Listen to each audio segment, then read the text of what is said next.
Hello, this is Raymond Mayfield, and thank you for tuning in to the broadcast today.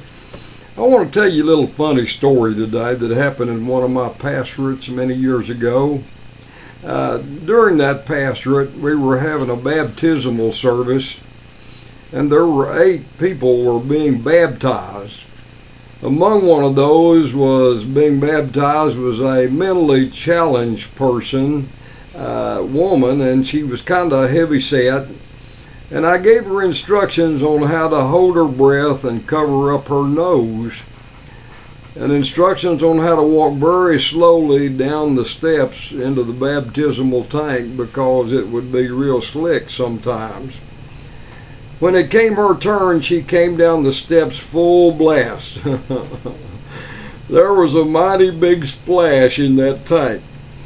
She was heavy, and it was not easy to get her back up on her feet. It was everything I could do to get her back up on her feet. Finally, I got her up, and then I gave her instructions again.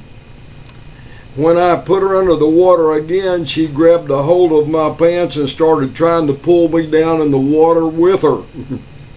I'll tell you, it was quite an experience there, and I told the attendant that was holding the curtain on the outside, I said, please pull the curtain, pull the curtain. It was not something you wanted the crowd to see.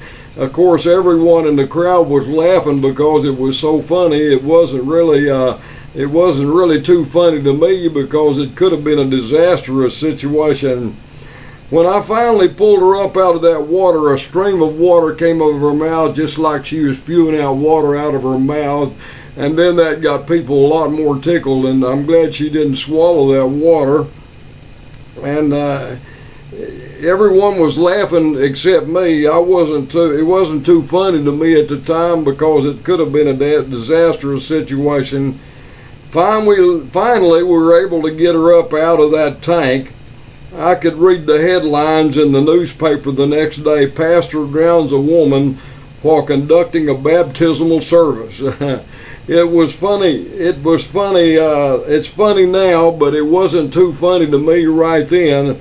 I was glad, though, that the other 8 people were baptized. It's a wonderful thing to be saved and be baptized. Remember, Jesus loves you today, and love Him back.